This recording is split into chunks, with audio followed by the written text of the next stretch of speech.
Hello, everybody, and welcome to the second episode of the Pavise Podcast. Today, this episode is brought to you by Sigurd, the best way to heat your home this winter. And today we have a very special guest. We have the illustrious Chaz Aria LLC. Hey, thanks for having me, Pavi. Lovely. Love being here, love your channel, and quite the honor, to say the least. Man, glad to have you on here. And of course, we have my co-host, the also illustrious, double illustrious Fish. There can only be one illustrious. One of us has to die this podcast. You can take my spot. So today we have a very interesting topic. It's the aesthetic, the Fire Emblem aesthetic, and how it's kind of evolved over the years. We're going to take a trip down Fire Emblem Lane. We're going to start at FE1, talk about the art. We're going to talk about the box art as well, the music. I'll also be showing you guys. So if you're watching the video portion, I'll have pictures to go along with it, as you can see right there. And I think we should just get right into it. FE1, the original Fire Emblem for the Famicom. And I don't know about you guys, something about this really, I love this. I love every part of it. Oh, man. No pants. No pants. It just jumps right at you. It's a statement. Really? I think they should have kept this design throughout the whole entire... They should have kept it for Smash Brothers. The skirt? They should have kept it through ever. Yeah. It gives him some character that differentiates him from the rest of the anime tropes. Gives him some pizzazz, some zest. Yeah. For sure. I mean, I think if Corrin can have no shoes, then Marth can have no pants. Also, are these boots? Are these boots or are they strapped like some weird alternative fashion statement? Like Marth or Hercules, who wore it better? Yeah. It definitely reminds me of the girls on frat row in college. God. Oh yeah. If he replaced those shoes with Uggs, you know exactly what I'm talking about.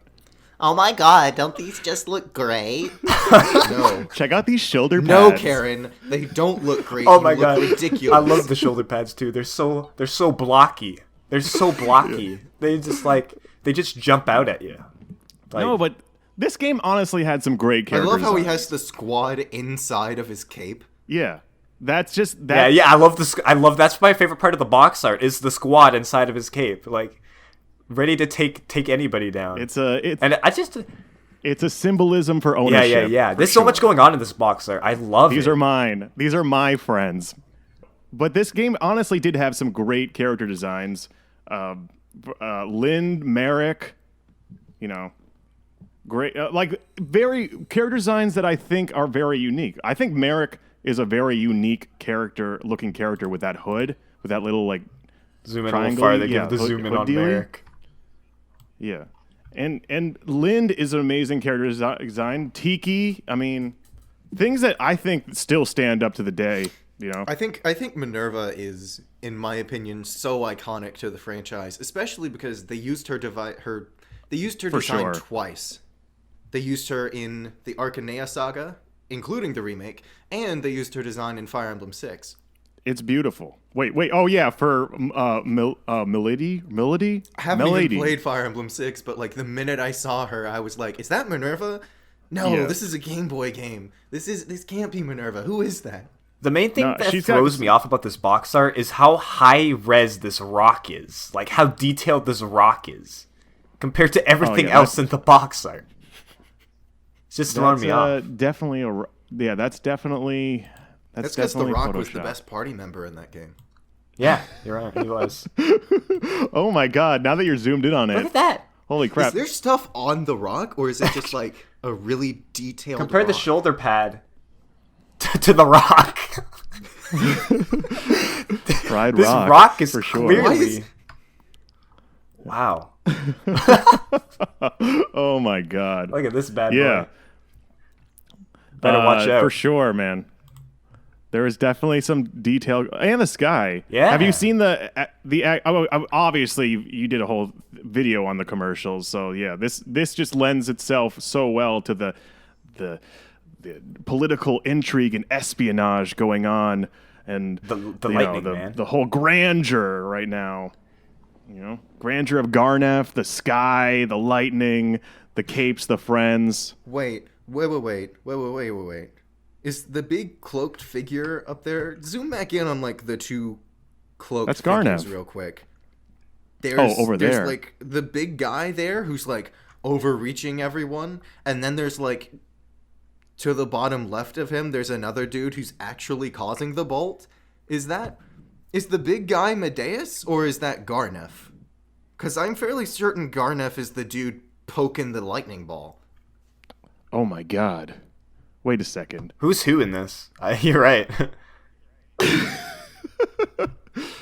Well, that's actually Medeus in the background. That's gotta be. That's gotta, okay. Yeah.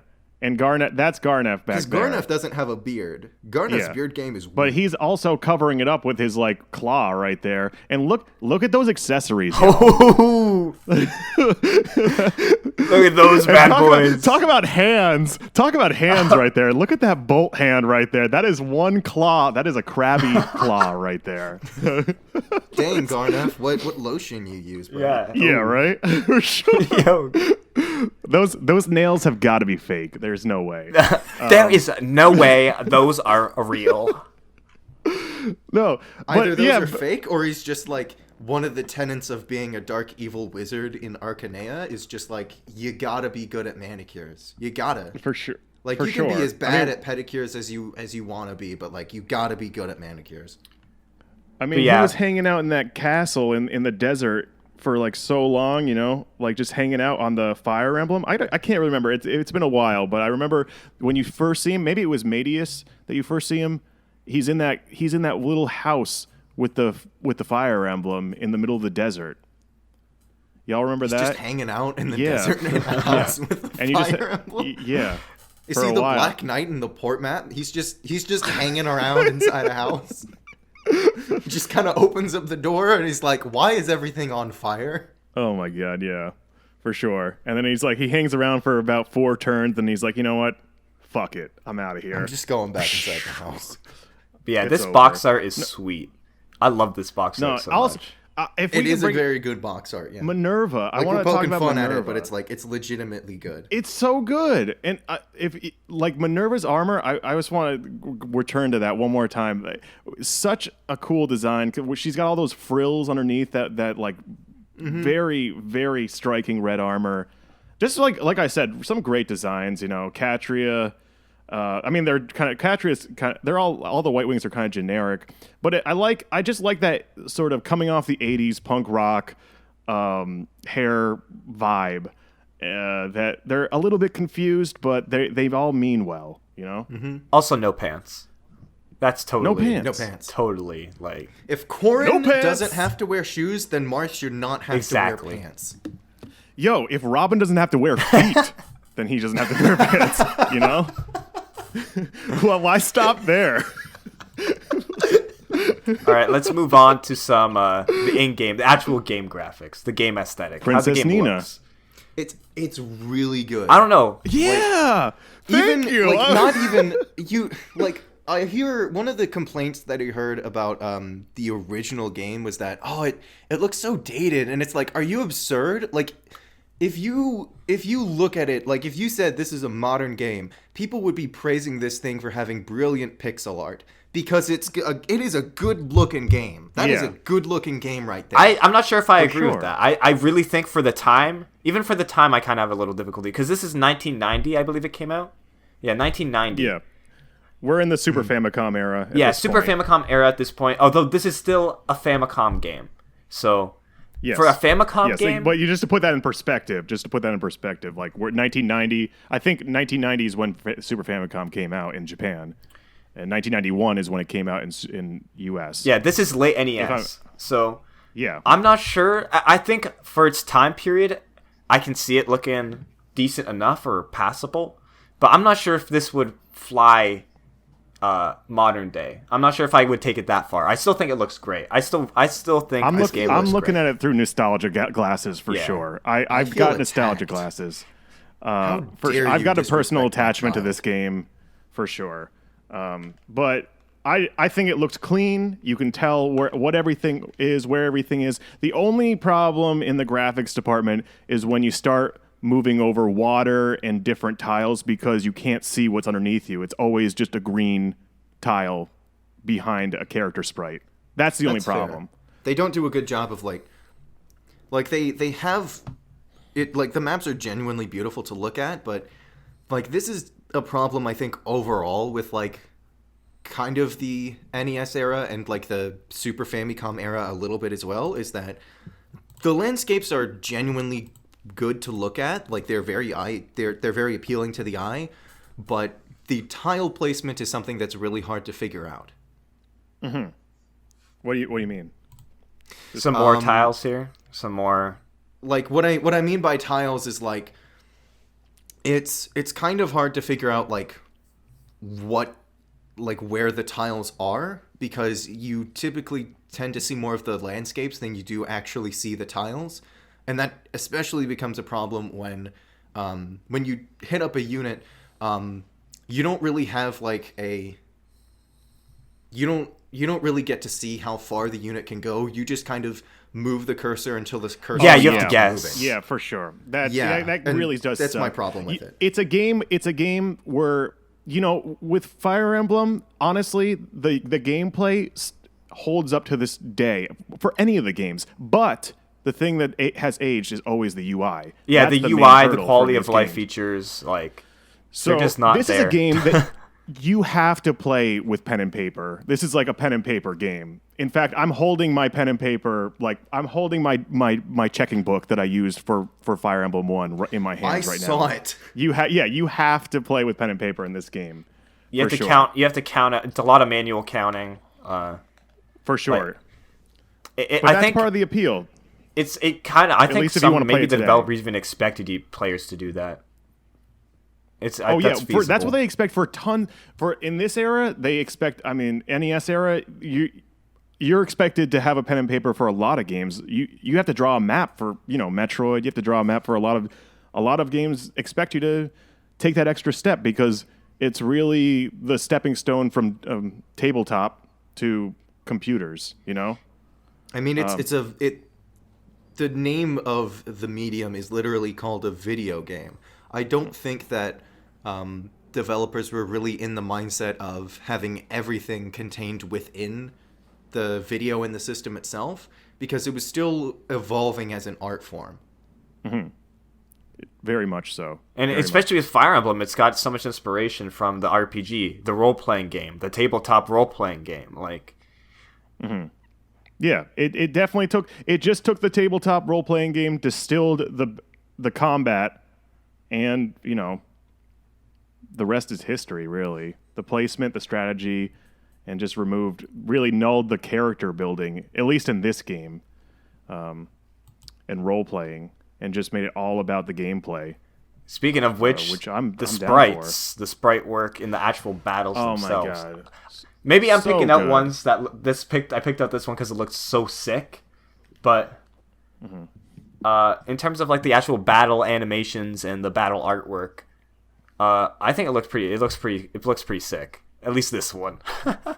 Well, you better think it looks sick because you can't skip them. You can turn animations off, but it doesn't make it much faster. It just basically, you still go into a battle phase, but your characters just blink at one another instead of moving. So you might as well just have them on. They damage each other with their looks alone. Yeah, exactly. They stare at you funny. I mean, the pixel art also, like, it doesn't feel it doesn't feel like specific to any one character. There's just like a set pixel model for different classes and stuff. For sure, yeah, for sure. I mean, obviously the Lord has his own sprite.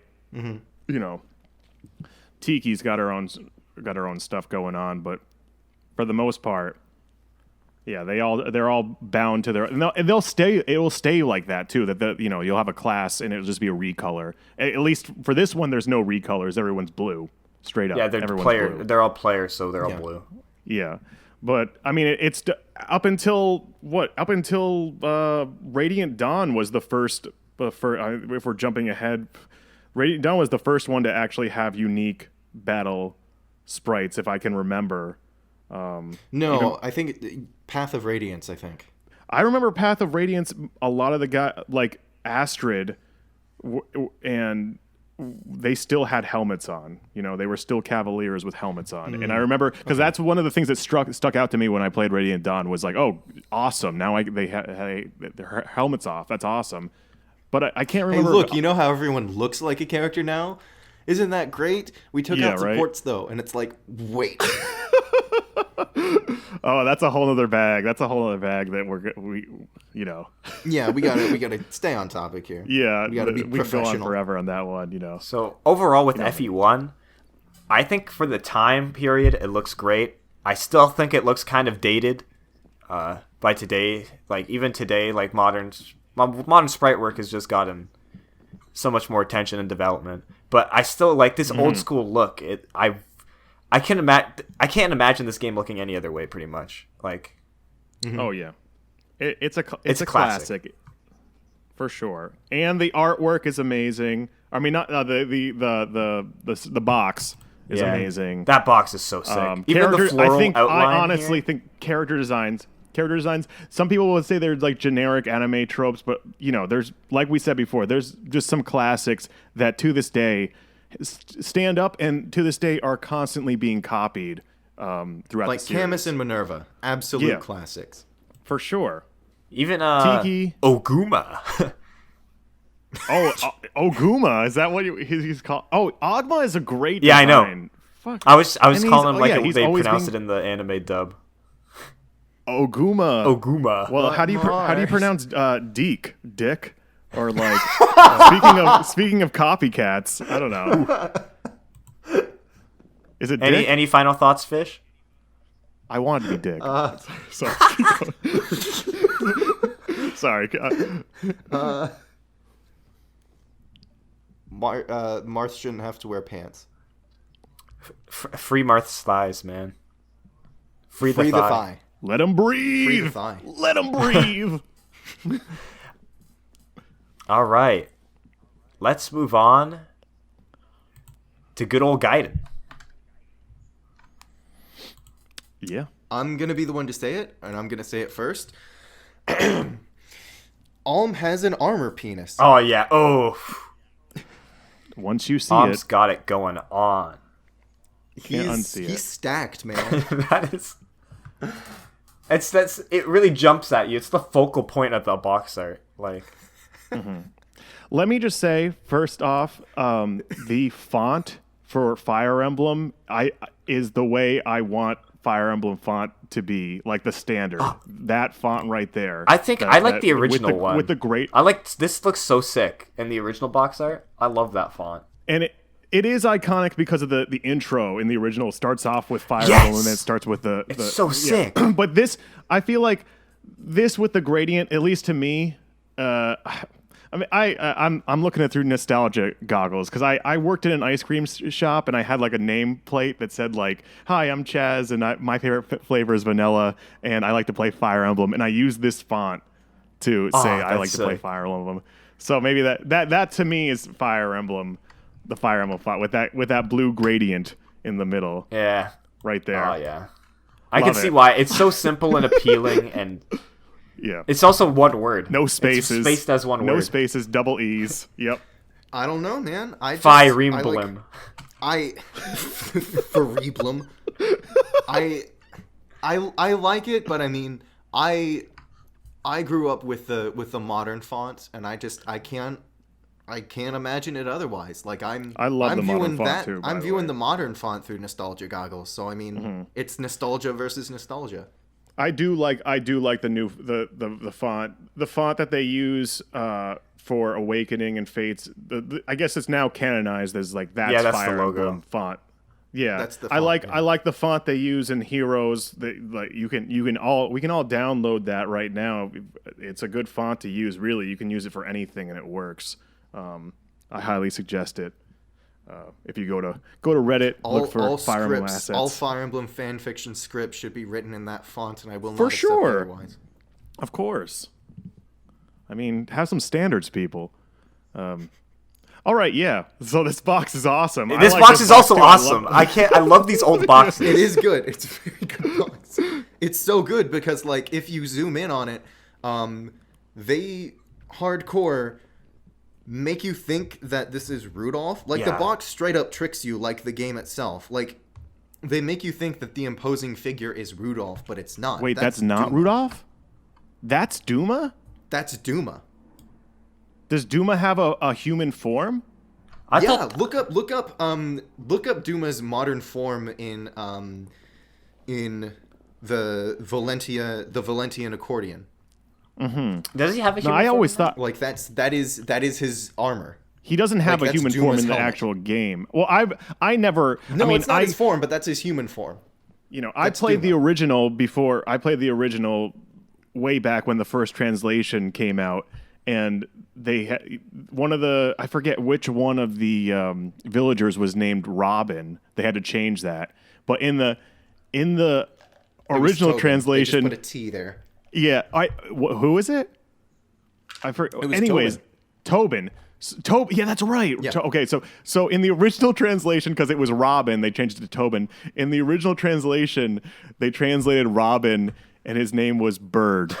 Just straight up Bird. What? I love that. That's so good. That's so good. I know. Bird. Bird. Isn't Oh, that's an amazing change. I love it. that's Yeah, an right. amazing mess up of kanji? Yeah, well, Like, it was a fan kanji's very translation. different yeah. from English because it's like kanji can like be read as like bird, but it's like a specific type of bird. But they just straight up were just like, that's the kanji for bird, and they were like, yeah. Well, what's this kanji? I don't know. All right, so his name's Bird. Yeah, his name's Bird. Yeah, why not? We got 60 other characters. Come on, let's go. You know what? We got Why is Doma Valbar? and Mira and Arm? I gotta bring this up. That's Why the is Valbar great on this question. box? That's the great question. People bring it up a lot. Yeah. Is that Valbar or is that Rudolph? Oh no, that's He looks this is, like- on the right. That on the right here. This is Valbar. He freaking looks like he's wearing Wing Zero's armor from Gundam He's Wing. literally Like, it wearing a looks mech. Like Yeah. those shoulder no, boards. Of course, is a mech. No human has Fantastic. a chin that glorious. Guys, I gotta pee. I'll be right back. Sorry. I don't wash my hands, so I'll be right back real quick. Oh, wash your hands. Chaz Aria LLP. He puts the P in LLP right They there. both have dicks. Holy shit. Valbar's got one going They too. both have penises. Valbar has a penis too. Uh, Look, They both are rocking it. Valbar's They got both some have gems on it. Like he's literally got the family jewels right He there. does. He does. This Celica has a cloth one. She has the biggest one. She has a cloth one. Oh, you're right. It outmatched. It's just the fashion of the times, y'all. Yeah, look at that. Everybody Now, was did this rocking game- those.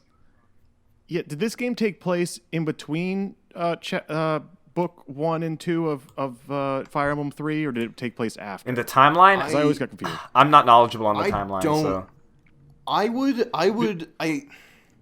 I think the reason it takes place after is because, oh God, Camus or Camus. because Camus shows Camus. up God damn it, Zeke. it's Yeah. Camus. Well, I wouldn't want him I to. refuse to I pronounce wouldn't. it as Camus. I don't care what history says or what the official thing Yeah. says. It's Thracia and it's Camus. Wait, did they call it Thracia? I What'd they just call it? contradicted Thracia? myself. Did they call called it Thracia Thracia, in and the I was video? like, I want to call it Thracia, Thracia. because Thracia just rolls off the tongue. I'm pretty better. sure it's. I get flamed for calling it. I used to call it Thracia, but yeah, I think it's Thracia. I thought it was Thracia, Actually, yeah. I'm positive it's I Thracia will because say it's from that Thracia. commercial, that crazy ass commercial, Oh yeah, you're right. That commercial. Fire. the workout commercial. Okay. Oh. Yeah. Fish, are you not caught up on my catalog of amazing videos, especially the ads video? That was the first. That was the first thought time I I saw ever it. saw that translated. I've watched that commercial so many times, but I don't know how you got that translated. But that was the. Thank you for doing that because that made the commercial so It does. much better. Okay, because I saw it without the context before. yeah. But basically, I have I'm a watching different this now. different fight is a friend of mine. He's been watching the channel for a you real got a long friend to time. translate it. And I asked him, I have these ads. I have no clue what they're saying. And he used to translate cipher cards, and he's lived in Japan multiple times. So I said, could you translate these for me? And he totally did, and it was like, wow. It makes that ad so much better, because you just realize like how shameless of a tie-in it is. It has nothing to do with the game at all. Yeah, it's for the shopping. Yeah, it's for the shopping center. For sure. It's fantastic. not really a Fire Emblem ad more than it is the shopping center ad. They can't sell a Super Famicom game on a rewritable cartridge in 1999, so they got to tie it with something, you know. And oh my god, that ad is glorious though. Back on topic. That ad is much like the box art of Gaiden, because whereas Gaiden tricks you into thinking that that's Rudolph, the ad tricks you into thinking the commercial's about Thracia. Yeah. What's it called? I want Gaiden to take place after book 3, because I want Camus or Zeke or whatever. I want him to end up with what's her face. They had a great relationship. Titania? Yeah, Tatiana. Yeah, I thought they had a really. They were just so undying, and it was nice. Yeah, it was very nice. I don't want him to go away and become freaking Zorro, in some other continent. Now, how Gaiden looks, like as a game, not much of a difference. It's okay. That's pretty good. It's an upgrade for sure. Not the maps obviously aren't an upgrade, but the sprites, the battle sprites, the animation. There's more animations. There's more characters. They're more detailed. I think I need to get one up of the actual. I mean, battles. there's no way you could actually see it. But I'm pretty sure like archers there's like the archers are really cool looking. I think the final promotion of the archers in that game have like a cannon type thing. Yeah. It's pretty badass. They definitely. I mean, that they took the engine and they made a new game. Within a year they popped out another game. So it's to be expected. I mean, it still looks great. The world map animations. The world map looks fantastic. The animation when you engage in battle, it has like this little explosion animation, and it's very crunchy. I love it. Yeah, I mean, Let me see if I get the world map I wouldn't know. quick. I wouldn't know how else to. Yeah, it's a nice looking world map. It's very clean. The one to the third one is a good. Yeah, that's representation. a good one. Let's open that up real quick. Very nice. It's clean. It's nice. You know what's going on. You know where you're going. Yeah, you know where you've been. There's nothing. That's a good world map. Mm-hmm. By any standard. Yeah, it is definitely solid. Yeah. But I mean, obviously, we're not talking about music at all. But obviously, this game amped up the. Not to say that the first game didn't have amazing music. It just didn't have that much of it. It had like 3 tracks. This game kicked the music up to a new level. Oh my god. I think we can all agree that this has some of the best music in the series. And for a series where it's not really known for music, I don't think, I think it's a standard that's been set that's hard to attain again. Yeah, for sure. Because the most iconic song from the very first Fire Emblem was the Fire Emblem theme itself, which is in every game. Yes, for sure. I don't think that Arcanea really had that one iconic song until the third game, where they had their own little iconic attacking song. Because like the further you go in the series, the more you find that like the attacking songs are like the most iconic songs in the game, because not only are they good, you also hear them over and over and over again. Yeah, for sure. And it's the first, so in that way, it's the first 4 seconds of the song which are the most important. Yeah. Mm-hmm. And it nails it. With Milla's Divine Protection. Or with oh, God. That's the song name, right? Yes.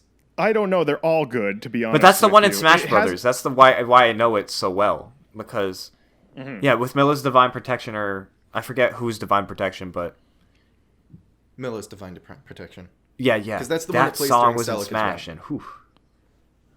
Who So doubted? good. It's like Ooh. it's like, especially in the remake, it's just it's so It is. it's spicy. Got pop. It's Yeah. like it's spicy. It is nice. It is, and it's the orchestration is fantastic. The soundtrack, not only does the game mirror Zelda 2 in the way that it's like so weird and different and takes so many risks. I think the soundtrack also mirrors Zelda 2, where it's very, very moody. It's much moodier. There's a lot more minor keys going on in the soundtrack. It's not a jovial march. Yeah. Constantly. Especially in like the end of Act 4 and all of Act 5. It is like the attack theme for Act 5 is straight up haunting. Like it's Yeah. the Lavender Oh, yeah. Town of the Fire Emblem series. I wouldn't go that far, but yeah, it's I'll fight you. I will go that far. How dare you? no. I feel you, man. Oh, wait, admit this isn't in order anymore, so I gotta. Whoop. Where are we? Whoop. We're hopping around. Now the actual I think a good thing to talk about is like how the art in the book feels drastically different to the character portraits in the game. Yeah, I mean, there's the. Sorry, I keep accidentally going to FE3, but. Where's I love FE3, but we're on 2. Do I not have a portrait? I don't have a comparison to compare the art to the in-game portrait. I think we all Whatever, know what man. it Yeah, I looks think we like. know what we're doing. I think we get the gist of that, though. Yeah, Like, there's I some think dirt. Alm is probably the most consistent. There's some derp going on in the actual conversion, but a lot of afterthoughts. I think they reused a lot of tiles, not only in the game but also in the character portraits. If you look at them, they just pretty much took the framework of other characters from previous games and kind of just, let's give this guy a mohawk. Yeah, pretty much. And make it pink. Why Don't not? they use like one of the portraits twice in the game? Like, isn't yeah, the two one brothers. of the recruitable characters has like the exact same portrait as one of the other characters? I'm pretty sure Jesse. I honestly can't remember. I'm pretty sure it's got to be one of the mercenaries that you turn into a dread knight or dread fighter. Oh! It's the not Sonya, but the other one. Yeah. Dean. Dean has the same portrait as one of the other villains that you fight either on Celica's arc. Yes, I think. Oh like, yeah. I think you're the right. last boss before you reach the whatchamacallit thing, the dam thing. What is it called? You know the one. I though, forget the what one that before dam's you called. reach Milla's shrine. But you know what I'm talking about, like the one Yeah, right where before you reach join Milla's up. shrine and Where you stuff. join up. Yeah, Right before your Kind of. stories converge again, or where your story, kind of. where the Like, blockades. not directly, but like The blockades basically. the you have to one where they complete the other restrict story you before only can progressing break the- unless you like finish. Exactly. Yeah.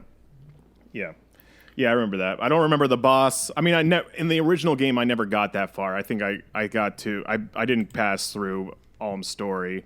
There's a lot of. I didn't really understand the gameplay mechanics. Not the actual calculations, but I guess the growth, the character. It's a different game from one. Yeah, Like well, it doesn't there's seem like it is, but confusing- it is a very different game because you have to calculate. You have to crunch the numbers very differently.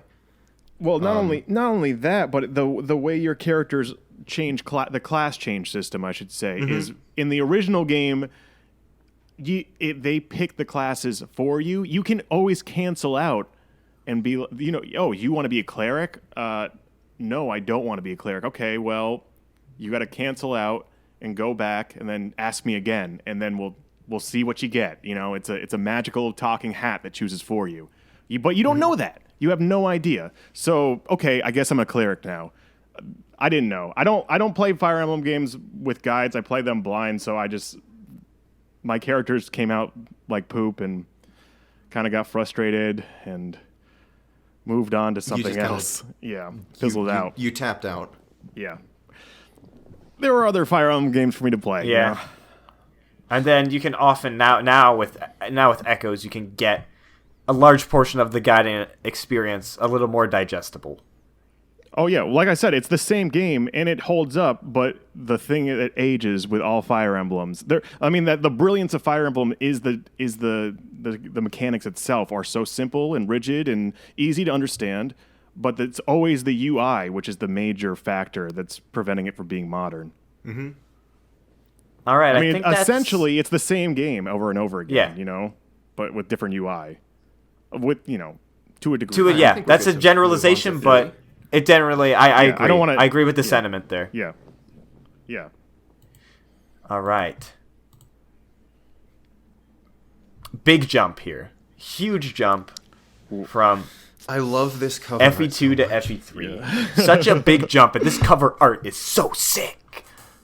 Lynn's on the cover. A+ for me with Lynn right on the cover. Oh my god. I love this thing. I love Lynn. I also love the you can again. Like now you know which one Medeus is, and you also see Medeus' dragon form as well. Like you see both of them. So now you can see like Garnuf is kind of there, but he's just kind of like he's overshadowed by Medeus. And I think that's like a good call in the cover art department, because that lets you know what you're in for. Great lines on this. So one. good lines. I was about to mention the that. way Sheeta, when the lines that Sheeta makes going up to Medeus and the dragon and the castle leading up to a point, and then going back down. It's fantastic. Yeah, I'm gonna the horse too. Jagen's horse has fantastic lines, all leading upwards. I'm turning on just. You guys can already see my mouse, but. I just turned on the mouse capture so I could just point this out. Like everything leads down this like perfectly along this line here. Like everything eventually like focal point just slowly guides your eyes slowly up this spiral to Medeus in the background, and it's so sick. Yeah, and then back down again to Jagen. Like it's like a giant loop going on. Jagen's the real hero here. Yeah, for sure. And his horse always... I thought his horse was gray, but I don't remember if his horse was gray or white. I don't remember it being white. It's like no matter no matter what path your eyes choose to go, like it'll always lead you like up here to Medeus, and then because Medeus swings back around, like you were mentioning, it comes right back down into the characters. It's an 8 loop, right? It's a loop, man. Your eyes just are constantly moving. It's a journey. It's a reciprocal journey, and it keeps on going round and round. And it's the mystery of the emblem, and we're all here to discover it together. It's just. It's so good. Yeah. I always thought his horse was gray. About this cover art. There's one fault that I need to say, and it's that. Marth's wearing pants. Yeah, now. that's a deal breaker. No, for sure. Yeah, there is some homogenization going on from the first cover art and the second cover art to this one. This one's getting a little bit more. Okay, we got a broader audience here. We need to step our game up. But at the same, it looks fantastic. But at the same time, it loses that X factor. I agree. It loses that I have the freedom of motion in this little skirt. I can kick you without the limitations of these pants. But this is the Marth. This is the Marth that will stick for forever, pretty much. I mean, there's updates for sure, but for the most part, this is how he looks. This is the Marth. Yeah. Like Echoes, Alm will always be Alm. Awakening Chrom will always be Chrom, and FE3 Marth will always be Marth. Yeah, for sure. It's just the actual art, like the character like work itself, is just much more much better, to be honest, than the let me go back to the original box art. It's a lot cleaner, more distinct. If I could just we go back to this one and then move back up, and move back to this It's just a lot cleaner, a little more overall, just a little more visual fidelity. Well, it's so theatrical. It's got it's just so nice to look at for just compositional wise. the use of, you might think to yourself, oh, it's so cluttered and crowded in the bottom, but really it's the negative space on the top that like balances out everything else, fantastic. I love the sky. Just great. Yeah, great box art. Great cover. Yeah, great gradients, of course. The gradients, man, I love me some gradients, dude. Look at all these gradients. Yeah. You can't even read Fire Emblem. I don't make any thumbnails unless there's a gradient involved, all right? There is no prime colors, just gradients. Why have a flat color when you can have a gradient? Why? Never. Maybe that's the artistic point. Maybe we're all flat. Maybe the real One Piece was the flatness that we found along the way. Maybe we're all just on the inside. Maybe we are all two-dimensional. I didn't mean that, but yeah, whatever, however you want to take it, great. So you actually pulled up the we got a comparison the in-game from the artwork it's like a massive jump in quality to the extent that I think like even FE4 even FE4 pales in comparison to FE3. Oh man, we're not. I don't know about that. I don't agree with that. This has a lot of bold colors. I feel like they didn't really know how to utilize the palette of the Super Nintendo with this one. The colors they don't know how to use their pastels. It's just like yellow, blue, green, boom, in your face, big, bold, hey, beautiful. That's not bad though. I mean, no, it's definitely not bad. Honestly speaking, I think it's like I feel like the reason that I like FE3 more than I like FE4 is because when they went to FE4, they like figured out that like you can add whites to make things look a little bit shiny, and then you look at FE4 and it's like literally everything is shiny. Like everything. Like the roof of the castle is shiny, that stone is shiny, the ground is a little bit shiny, that tree is shiny, and it's like, okay, tone it down a bit. That might also, if we look at the character art of FE4, that might, well, we'll get to that, I guess, but we'll get to that. That might also be mirror the art also has that watercolor feel to it. Kind of like the first Pokemon, actually. It has that. I mean, we'll get to it. We'll get to that, That's later. About FE3 right now. Also, the character sprite work now, the portraits, really benefited from that switch to the SNES, or to the Super Famicom in this case. So, for sure, there's so much more visual. Like I was saying, so much more visual fidelity in these characters. They just utilized. They really took advantage of the SNES. I'm gonna keep saying SNES when it's the Super Famicom specifically in this case, but they're basically the same hardware under the hood. But it really adds to the experience a lot in terms of seeing them as Oguma characters. Looks like Oguma. Oguma. He looks like himself now. Like he isn't mercenary number 3. He's like Oguma. He's got some flair. Yeah. Now. Mm-hmm. No, he looks great. He looks like a sea pirate captain. Fantastic. I love his hair.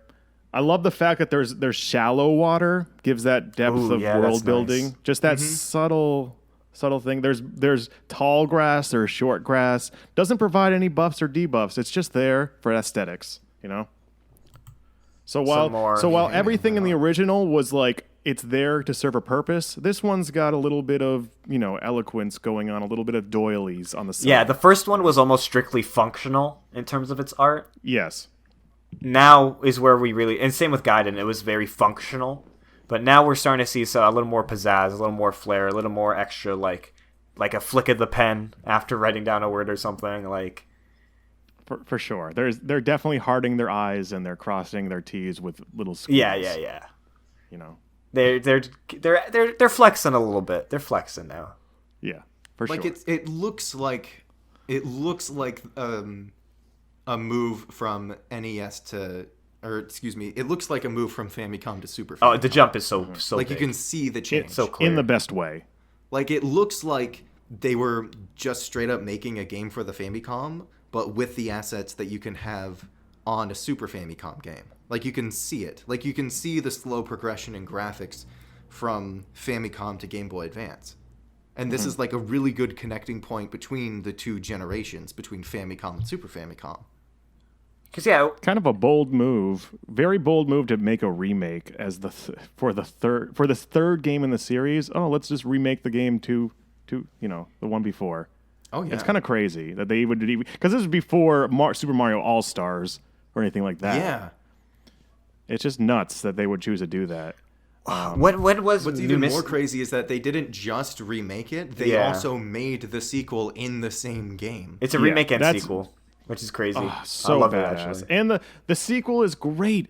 I mean, I guess there's no spoilers anymore, but just the fact that Hardin, one of the best units in the first game, becomes the main bad guy. That's cool. It's fun. Oh, Oh, man. dude, I think the final fight against Hardin is That is a probably- great.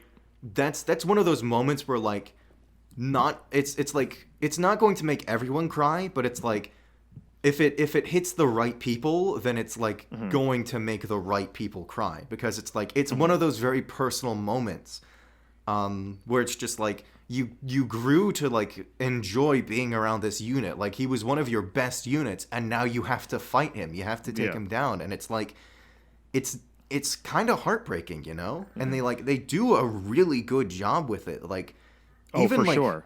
the sprite that they use for him is like character specific.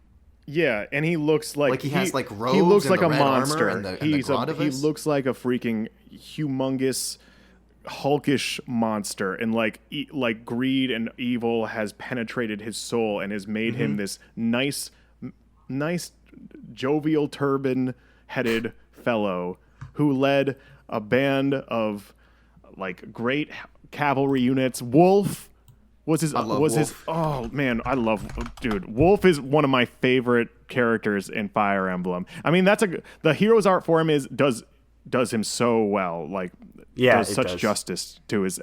I'm trying to get up especially in the that original battle. sprite though. I'm a little irritated that they got Richard Epcar to play him, but like at the same time, it's Richard Epcar. There's not Yeah. much room to Oh, complain. he did freaking a great job. Oh my god. Where is I the love. He original is. in this He's so he's so Like I quotable. don't have anything wrong with Richard Epcar himself. My issue is like with the fact that it's like Richard Epcar doesn't like have much range in the form of like voices and stuff. Like when you hear Richard Epcar, it's Richard Epcar. But like Well, I would he argue the still same nails thing the for vibe. that's almost every VA, to be honest with you, that they hire. Like for me, almost for, I would debate you, but not in this moment. no, yeah, well, I don't have much experience with VAs. All I know is that when I gather alternate VAs, or I gather alternate sources for when I do VAs for my clips, and it's very easy because they're almost interchangeable. Like the guy who does Sigurd's voice also does Clive, and they are the same person. The person who does Amelia also does Elise, and they're the same person. I guess I'm not the expert here. I'm not like the but I will fight That's what you I would say, because yeah. the person that does Hinoka also does Minerva. Fight me. really. Wait, the same Hinoka, the tomboy. Hinoka. The hero's same Hinoka person. also does the hero's Minerva. Oh God, that's quite the repertoire right there. Yeah. Yeah. That's like 0 to 100 for sure. It's like, oh, hi, how are you doing? Hello, this is me. This is my own voice. And it's like, Jesus Christ. Oh my God. Yeah, had to inherit her.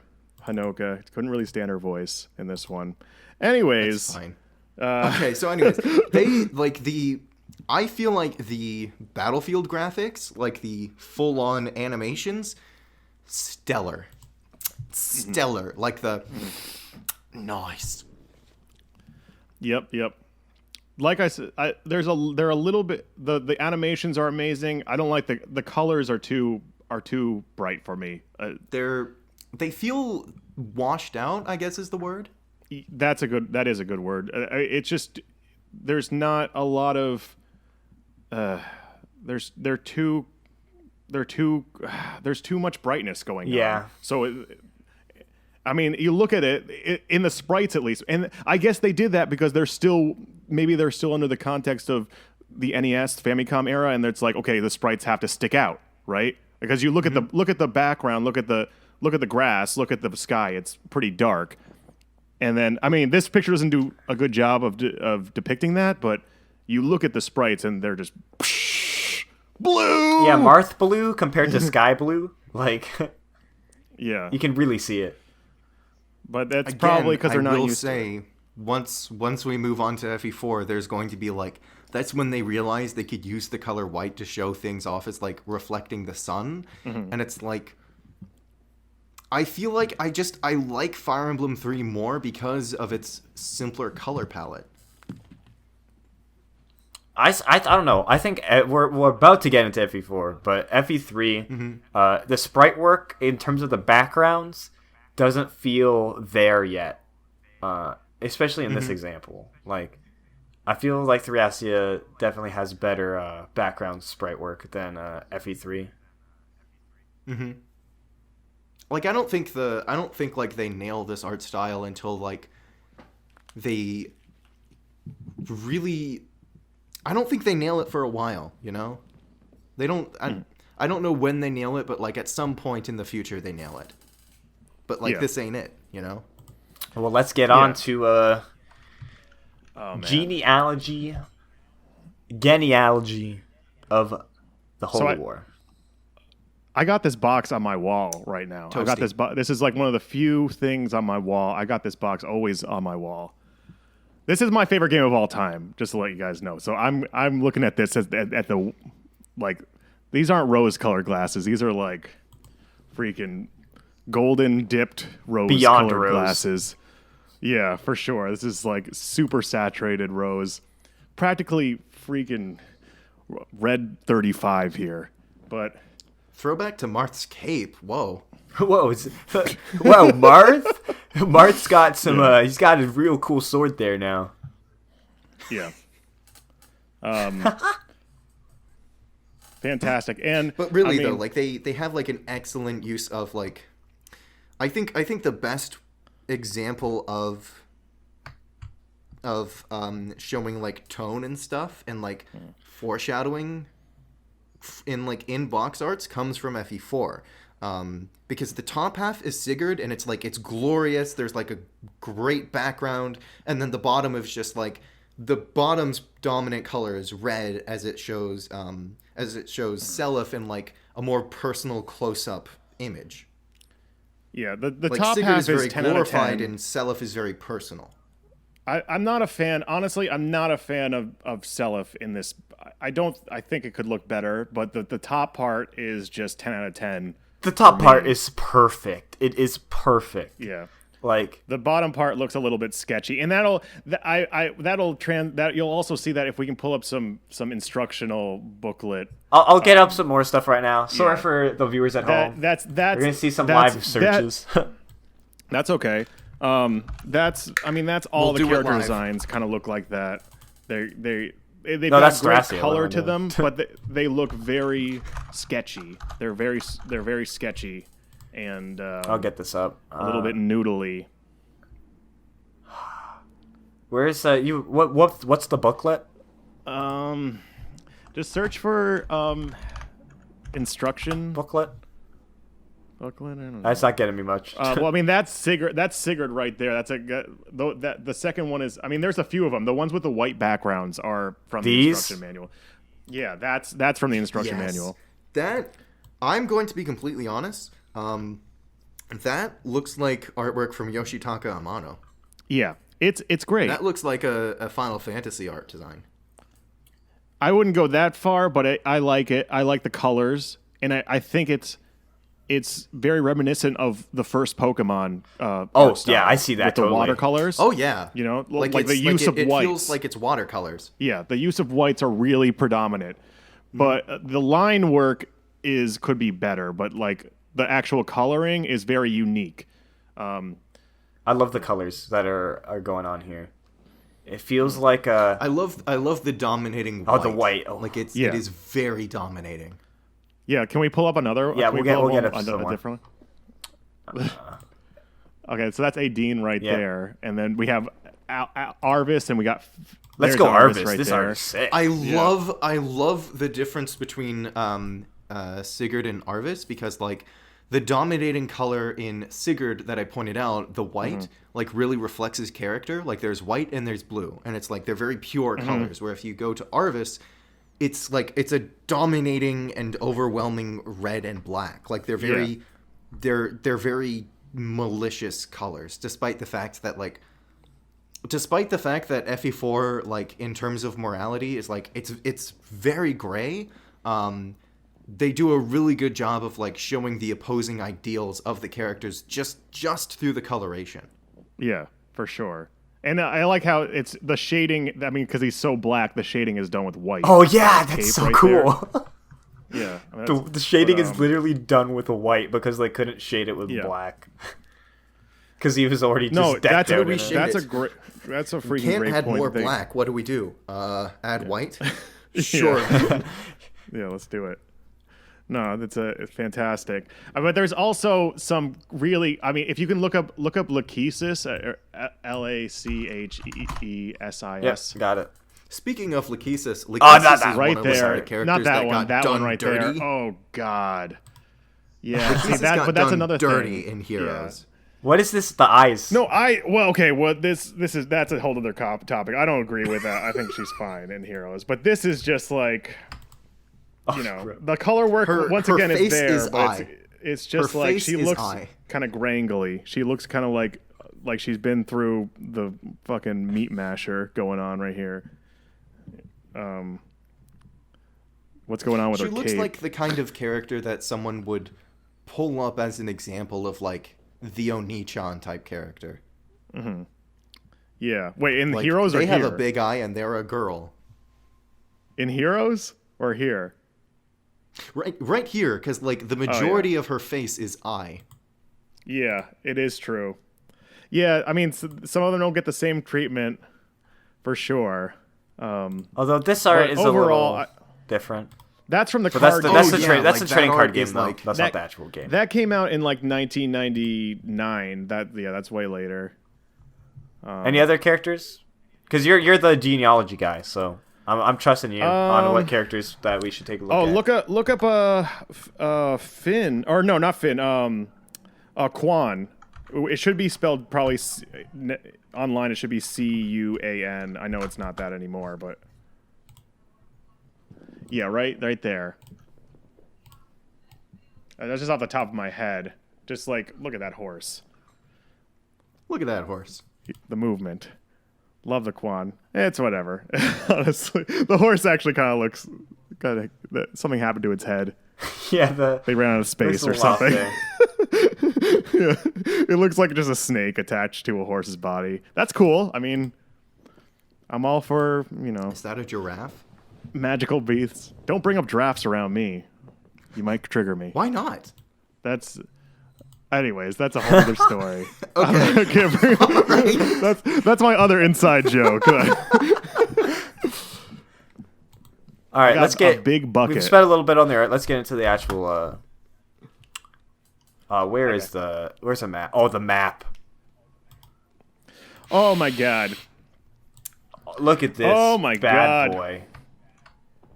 The map is so good. It's so that's the last. That's the last chapter. It's a big map. I know, but I love how this game does it. That's the last chapter, like the how each and map the first is linked. chapter, interconnected. That's the.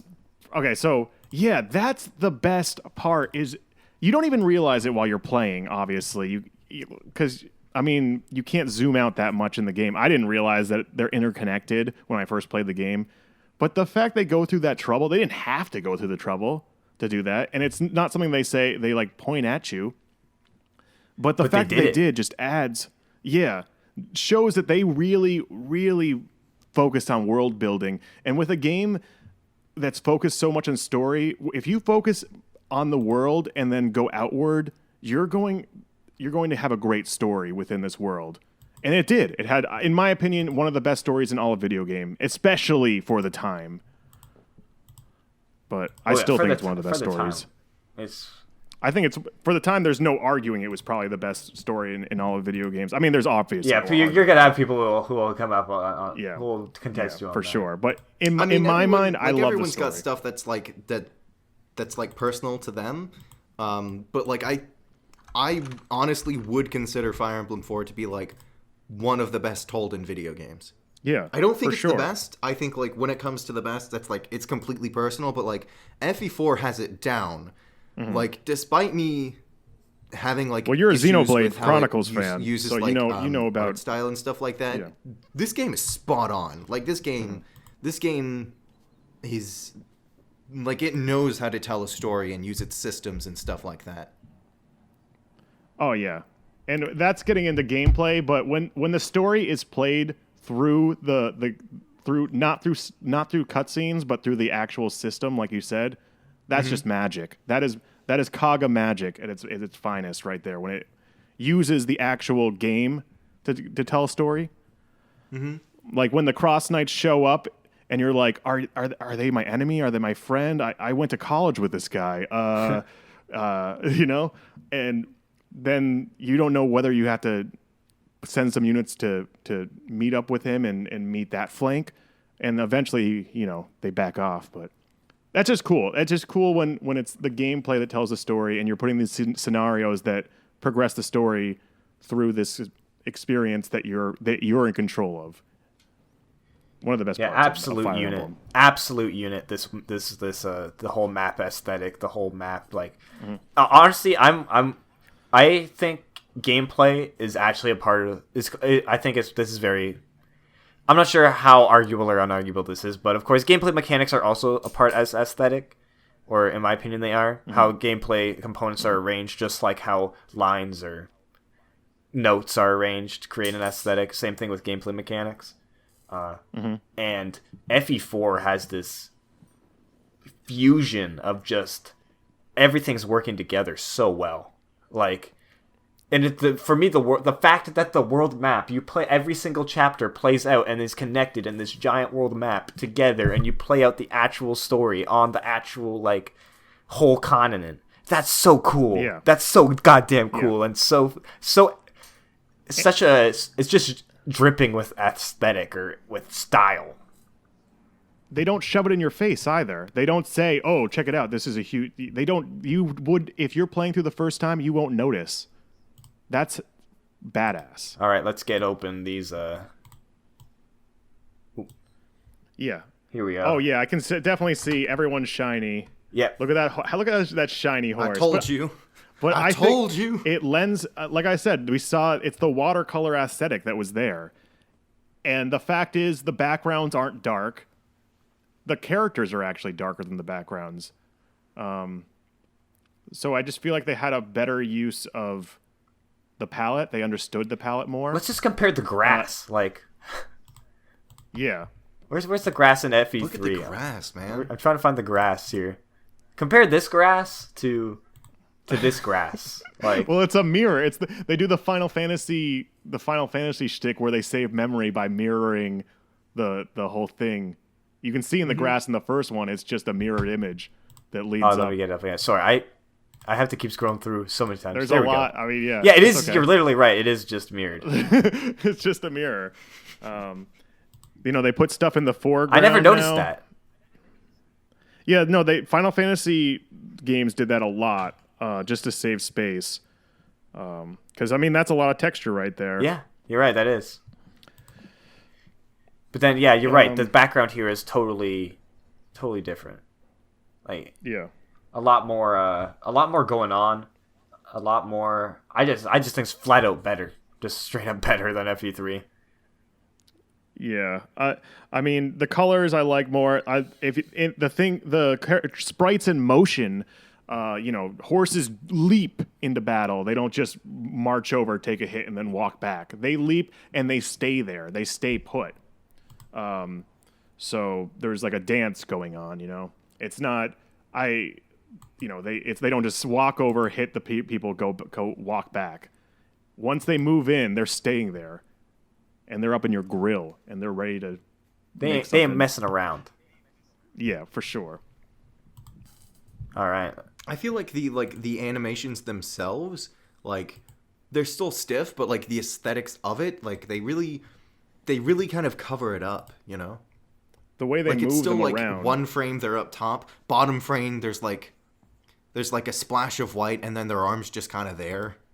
I'm trying to find a different map than just that one. Well, this is the first one where there's snow levels. I might be mistaken, but I don't remember any snow levels in any of the other games before this. Or there's one snow another map. one. Look at that background, man. Oh God, yeah. Oh God, and this game was just fantastic. The intro to this game is absolutely legendary. Oh God, are you playing that? I'm not. I'm probably not going to be able to play the intro. I'll get up the title. Yo, this is so weird. This is so crazy. I'm recording, and I have music on here from a previous podcast that I did, and it was Battle of Augustria from this game, and it just came on, and It's fate, man. and it really I just had an orgasm right there On the spot. Yeah, It just kind of happened. The fates willed it. yeah, for sure. This is the intro was amazing. The music in the intro was amazing. Set up the story so well, and it seems like it happened. You know, the lore of the story seems like it happened ages ago, but it only happened 100 years in the previously. So it's like things are still up in the air here for this continent. Things are still hot up in this continent. It's only been 100 years since there was a huge exodus of people, dragons fighting people. Okay, sorry. I'm going Oh, no, on a tangent here. it's- This has nothing to do. No, but I mean, like, it really goes into, like, how good the art is, like, the art direction and just, like, the direction as a whole is in the intro. Like, the music supports the art, and the art supports the music. It's, like, everything is working in tandem to, like, make you focus and pay attention and get invested in the game itself. And even, like, sure. look at the kind of, like, design of the logo itself in the menu. It's your favorite. Beautiful. It's I'd say out of it's got that dash. out of the games we've looked at so far, the first 4, FE4 definitely has the best aesthetic by far. There's in my no opinion. question. I'm sorry. I would know still you like. argue it's a bit shinier than I would like. Well, there's more whites for sure. There's more whites. Their use of the palette is best. I think. Well, obviously 3 is really good, but I'm looking. Like I said, I'm not the best person to argue with this. I'm always gonna say this one is hands down the best in every way, regardless of what the subject is. It's gonna be the best. But yeah, fantastic. And the music, the soundtrack is phenomenal. It has so many tracks. This soundtrack has almost 200 tracks in it. That's Like nuts. That's crazy. Yeah, My every issue army. with it is that a lot of the different tracks can be boiled down to: is there a trumpet in it? Yeah. Use 2 trumpets in this one. But every enemy army gets their own theme. There are so many different character scenarios that happen that get their own special music. Look at the soundtrack. It's like 200 tracks. It's ridiculous. And there's some of the best music in the series is from this game, hands down. I mean, like I said, Battle of Augustria just came on. I think that's one of the best Fire Emblem song, period. Is the chapter 2 music when you're fighting in Augustria. But I don't know, man. That's just in-game portraits. It's pretty trumpety. I don't know. kind of Trumpets. There's a lot of trumpets. Yeah. I mean, I love trumpet, but it's not like jazzy trumpet. It's like kind of trumpet. Yeah. It depends on the map for sure. Battle of Augustria doesn't have any trumpets in it. It's more of a synth sort of thing. But I don't think there was like a palette of instruments, because it was a sample-based system. So there was a palette of instruments they were given to use, and you could create your own samples, but I feel like, yeah, they kind of just chose out of the basket that Nintendo gave them, to make these songs. But the sprites themselves, there's a lot of chin. There's a lot of going chin, on a lot of with the hair. sprites. A lot of hair going on, too. Yeah. I mean, can we look at like the 80s kind of rocker aesthetic? They definitely do. Like the front of their hair is just kind of hanging Oh out, yeah, you know? Leaf's got it bad. You think Salif has it bad? Leaf has like the biggest bangs you'll ever see in your like the barber just forgot the front part, you know. But it's like a reverse mullet for sure. But no, look at Hey, if you welcome can look to at the shop. Sigurd, What do you need? I need backup. Say no more. Yeah, right. Let's get out Leo. This is a good segue into Thracia because I think we've showered down genealogy with a lot of praise. I think we're all universally in agreement that it's damn good. Yeah, It's a good game. Oh man. Okay, so I actually, you know what? I take it all back. Thracia is the best. For sure. Thank you. I take it all back. Thracia is the best. Well, it's the best I like aesthetically. 3 more than 4, but Thracia, it's just so good. Like it feels like they finally figured Let's out get up what the they box were art working first with, you know? because we usually start there. Yeah. Okay, so the box part I will say is probably the I agree. weakest part. I agree. For sure. Of the package. It's like for sure. it's a yellow box. Like everything in there is yellow. You also have to remember that this game, this is a re-release. I don't think this game was sold with its own box art until like a year later. This was originally, you had to stick this flash cart into. This was DLC. This was literally DLC for FE4. You could buy the like not in the traditional sense, but like it was basically DLC. Yeah. It was a flash cart system. They've done that before. They had the Famicom disc system, which did the same thing. You go into like a convenience store, you put up in a game you already paid for, like a blank cartridge, and you load the game on, and it's yours. Mm-hmm. Or you could go and buy the special edition, which is so amazing if you got that. Oh my god, with the plushies. But that still came with a flash cart, preloaded, and so this was an afterthought. Yeah, I think it definitely was. Mm-hmm. You can just tell. There's like a lot of brown, a lot of yellow, which really mimics the rest of the game. You know, like to my knowledge, I don't think Thracia was. It either wasn't supposed to be an official release, or they released it in place of Fire Emblem 64 because their plans fell through. Mm-hmm. Or something like that. Because Arcanea Saga didn't get its own game, but that was like 4 maps. Yeah. Oh yeah, BS Fire Emblem, yeah. Fire Emblem, yeah.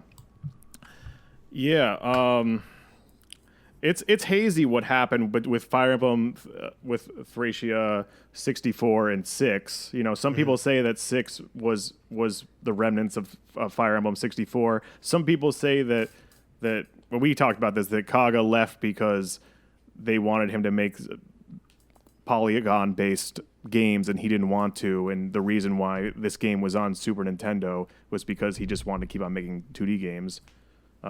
This was released in 1999, y'all. Oh, man. Nobody was making 2D games in 1999. I was born in 1999, dude. Don't say that. Same. Don't tell me that. I don't want to hear that. Why are you telling me this? I bet that made you feel good. Yeah, no, I'm cool with it. I'm as old as this game, man. Wait, it's a good time to I be need to alive. search up the release sure. date. Is it? When did this come out? Are we gonna make Chaz feel old? Hey, September 1st. Okay, I'm older than it. I'm older than Thracia 776. Okay, great. I'm older than it Look too. at that. I'm older than it. So back to look at this. Look at this title. It is nice. Instead of the gradient, they just put on this fire effect. Yeah, Which they did later cool with too. that. They did this as well. Honestly, later. I'm cool with that. this is really cool. You can tell they knew what they were doing. But love the eloquence of the the detail, the background. You can tell that was drawn beforehand and they digitized it. But when you digitize things, you still have to edit it when it's digitized to make it look good through the system. You can tell that was like something hand drawn that they put a lot of care into. Okay, this is a little blurry. Oh, it doesn't matter. Look, you can see where you're going now. Yeah. Oh, finally.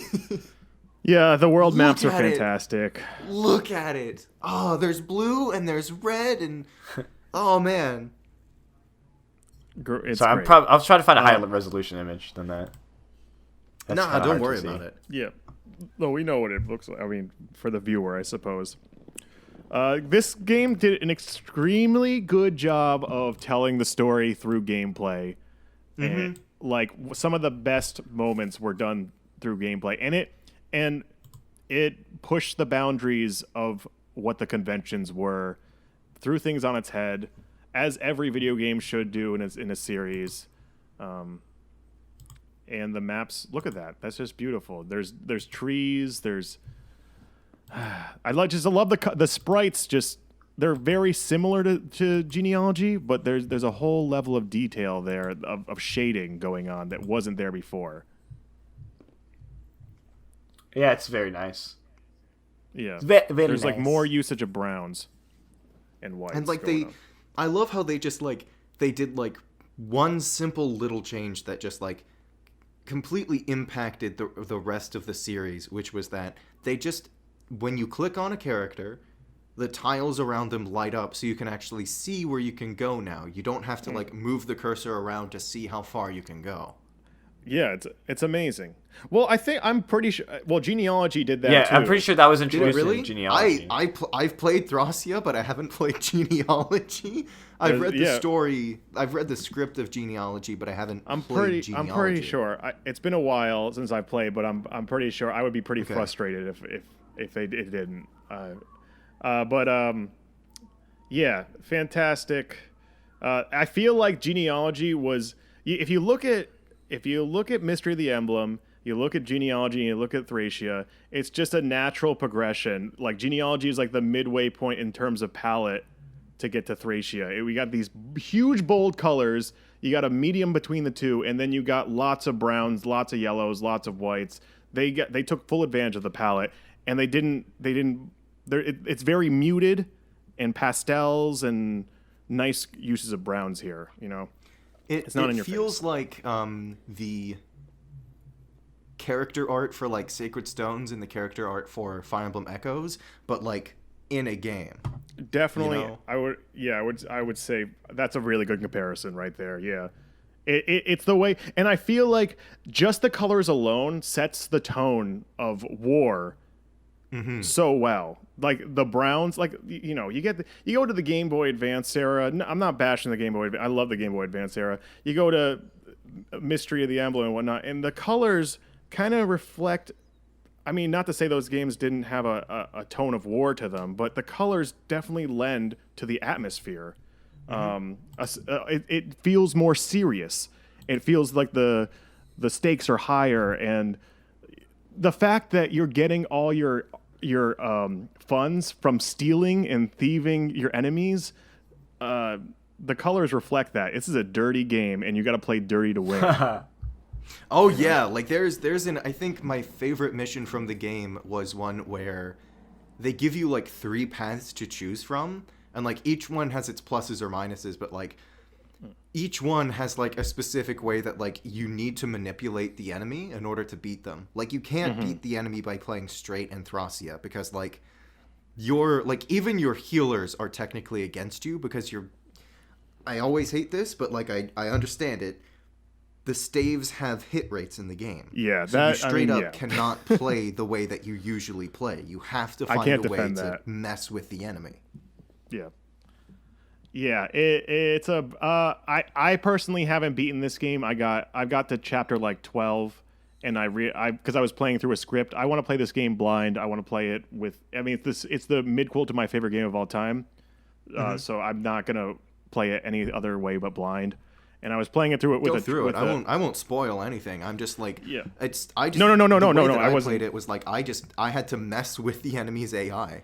Yeah, and the AI is smart in this game. By the way, it is like it feels like you're actually fighting people. Like it doesn't feel like you're just like you're playing a game. It feels like you're actually fighting against people. Yeah. And so this is a tough game. This is a dirty game. It throws no punches. It throws no punches. It pulls no punches. It pulls no punches. That's right. It definitely throws some punches. Yeah, it throws some swords at you. That's It throws for sure. more than punches. Especially when you're playing kicks on you in the classic balls. reset like I am. Yeah, it throws some venom axes at you, for sure. And you can't kill yourself within the map for that. Anyways, the fact is, dirty game, love it. It looks And- really good. I really Oh like it. yeah, colors are great. The sprites they've definitely reduced the amount of chin in the sprites. You know. Oh, absolutely. That's. You can no longer cut yourself on the chins. Yeah. I'm trying to get up some good images here. Some high quality. Some high quality. Come on. What's it called? I mean, do you remember? There's a map. This has nothing to do. This has to do with gameplay through design. But the map where you're escaping from the prison after the first one, the map where you're escaping from the prison and Seti shows up, and you see him wrecking everyone to start with, and the reinforcements come from the bottom, and you're like, I can't deal with these reinforcements, and it's completely dark, and Seti goes down there and just That's like destroys them in There- complete darkness, and you're like, thank God he's down there because I need to get the hell out of this place. Do you remember that? That was so amazing, and you see the power of whole Seti, you know? it's just while I adore that map, there's like I have more issues with that map than I have. To me, that map has more vices than it has virtues. The Because one that's after where you escape, where you get your gear back, because that map. I have significantly more issues than I. That's possibly have an with that infamous map for sure. But the one after it that I'm talking about is a nice reliever because it's actually kind of short. It's like a guidance. It's kind of short and it's kind of sweet. That map before that is rough to say the least. I know what you're. Yeah, the reason I don't like the breather is because of the fact that I already went through so much shit with the first one that like I didn't have time to appreciate the fact that I could breathe because I was like, fuck it, no, just leave. Yeah. And that's why Steady was so amazing in that one because he really But really like I didn't care because I was like, he's cool. Bye. Yeah. And let's not even talk. You think you're out, and then you deal with the map after that one, and you're just like, oh my God, Yeah, guys, so, please. So here's the reason I don't like that map. You're already dealing with shit before it, and the minute you get the breather, the minute it's like, okay, no, you can go. It's like walking out of. So like imagine you're being punished by the principal and you're having a conversation with them and they're like, I don't want you doing this again, and you're like, yes ma'am, I won't do this again. And you walk out the door and you walk down the hallway and you open up the door out of the hallway, out of the office, and your parents are standing right there and you're like, That's God right. damn it. But you have the option of foregoing the whole thing and just using your flyer to jump the fence and go and beeline it to your friend's place and hiding out there.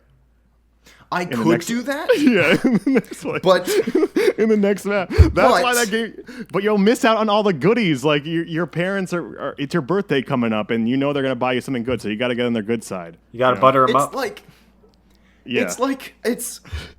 It's Thracia map design where it's like you could do the easy way out, but then you'll miss all the good shit, and it's like, yeah, exactly. I want this to be over, but I want that. It's like, and you miss you can out get on this some over great with, shit. but you'll miss this thing, and it's like, well, now I want that. Yeah. Anyways, I guess we went off. Sorry about that, Patty. Oh no, that's totally fine. But that's how it is. It's all about the gameplay in that. Everything else is just icing on the cake, and it does a great job. The soundtrack in this one, I admittedly, I think it's pretty generic. they didn't. I feel like it's a huge step back from all the other games. Like there's some that are memorable. On that. Really? Wait, just no. Okay, I want to hear. No, I just want to know. I just want to know because to me, like I downloaded the soundtrack when I was listening. You know, there's some like the main battle, like for this one, the main battle themes, the map themes, they're good, but they don't really stick out compared to. They're very generic. Like at least like even with genealogy and stuff, I can still be like, you know, it is an iconic soundtrack. Like it nails the grandiose scale and it nails both grandiose scale and intimacy in a way that like a lot of the other Fire Emblems kind of aren't really able to do. And I think the issue that I have with Thracia isn't that like the soundtrack isn't bad. It's just like it's on one hand it's following genealogy, and on the other hand it's like it doesn't really have any distinct melodies. Like it's just kind of everything's just kind of lost in the noise of the music. Yeah, I would agree with that. I would agree that it's not very melodic. There's not these catchy. Genealogy had a lot of catchy tunes to it, and this one is a lot of somber marches, which reflects the gameplay very much so. You know, like I said, it's dirty, it's mucky, it's a struggle. But who says the music can't be like a little bit perkier? But either way, beautiful game, love it. Yeah, of all the Fire Emblem games, I'm probably the least familiar with Thracia. So you guys have a lot more to say than I do, but just from a surface level, it was great. It looks very, very clean, very sharp. And it's kind of once you get to GBA, the shift from this to GBA is very, very in both palette. It's just so drastic, or at least for me, just the difference. Well, between the whole company. I mean, the whole design team changed. Yeah. I mean, the leader left. Gunpei Yokoi usually was the executive producer for these things. He was long gone from this earth when this came out. Yeah. And by the way, for that image right there, I just wanted to say one more thing. That this was the first game that you could choose the color, the gradient. You know how I love gradients. Yeah, gradients are sick. Fish. You can choose your gradient. You can choose your colors, like in Final Fantasy. Oh yeah, the colors of the windows. Yeah. I did not know I could do that. Oh man, I spent probably more time choosing my gradients than I did actually playing this fucking game. I just played through the game. I didn't actually touch the gradients. I was just like, oh, this is how it works? Okay, and cool. they give you multiple gradient designs. I just played through the game. I didn't actually mess with any of the gradients. I was more interested in like the mechanics and the art style and the story. All right. The shift. The great shiftening. And the shiftening.